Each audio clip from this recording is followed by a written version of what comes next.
what you'd say if God asked you what you've been doing with your life. There's a story in the Bible in Luke chapter 12 about a guy who had a very uncomfortable interview with God. In fact, it wasn't much of an interview, because the thing about God is that he knows the true answers to the questions, so you can't con him. So in the case of this guy, God kind of told him the answers before he had a chance. And this is the story. It says, "The ground of a certain rich man produced a good crop. He thought to himself, what shall I do? I've no place to store my crops. Then he said, this is what I will do. I will tear down my barns and build bigger ones, and there I will store all my grain and my goods. And I'll say to myself, you've plenty of good things laid up for many years. Take life easy, eat, drink, and be merry. But God said to him, you fool, this very night your life will be demanded from you. Then who will get what you have prepared for yourself? This is how it will be with anyone who stores up things for himself, but is not rich towards God." So we're going to bring you a dramatic interpretation of that story, brought up to date. It's not a terribly serious interpretation. There's a bit of fun involved in it, but it's still got the same message. We have made the ending a bit happier. We've allowed for a bit of grace to operate. So I hope you'll enjoy this. Where's my drama group?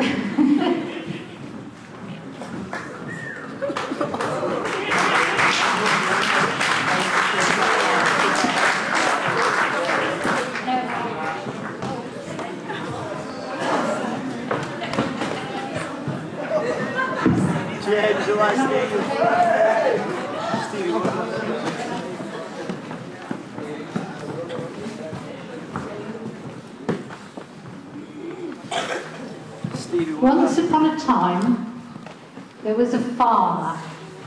He was just a normal farmer. Well,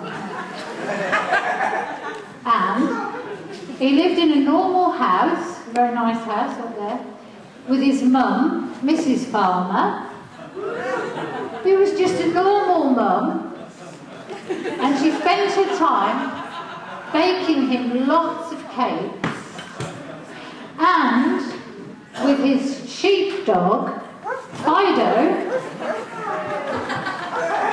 who was just a normal, well, actually a rather unusual sheepdog, and with his farmhand, James, who was definitely not normal at all.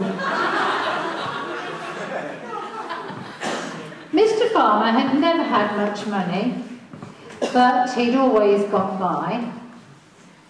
Then, one day, he had a big surprise.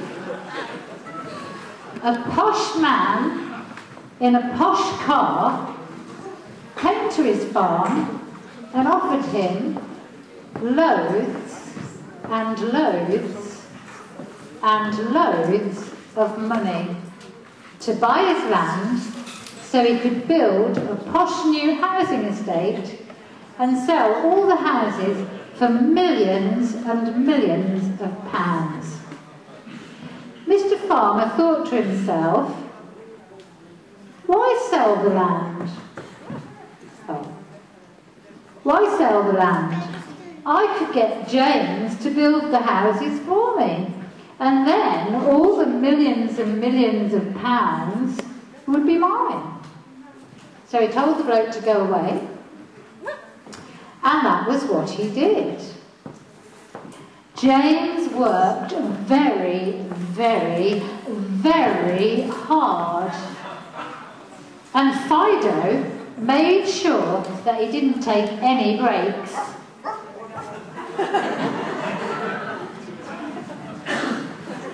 And as each house was finished, Mr. Farmer sold it for thousands of pounds. he was very happy. He spent his days sitting in his chair,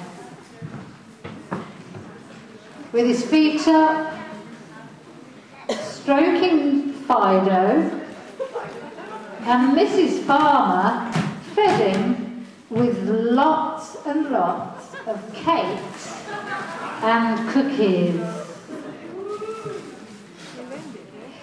Then, one evening, Mr. Farmer had a very nasty shock. He was lounging around as usual, and suddenly he realised they'd actually consumed 25 chocolate chip cookies, 15 slices of flapjack, and 11.5 blueberry muffins.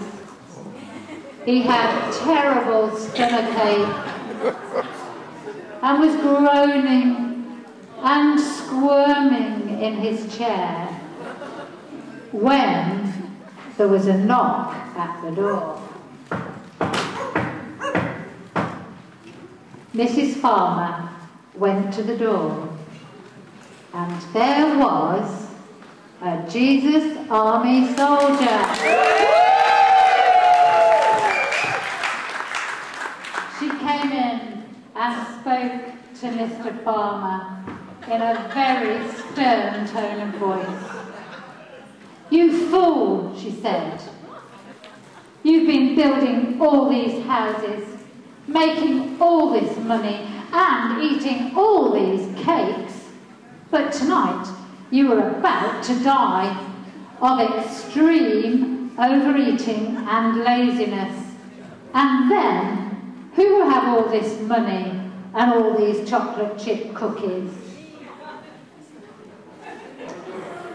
What have you ever done with your life," she continued, "except make money and eat cakes? You've treated poor James dreadfully, and never even given Fido so much as one chocolate biscuit. Oh." Mr. Farmer fell to his knees and begged for forgiveness for his empty, greedy, wasted life. "Well," said the Jesus Army soldier, "let me pray with you for healing for your poor fat tummy. And maybe God will forgive you and give you a second chance." So she did, and God forgave and healed him, and Mr. Farmer started feeling better straight away. He shared all his cakes with James and Fido, and gave his money away to the poor. And they all lived happily ever after, serving God and sharing their cookies. The end.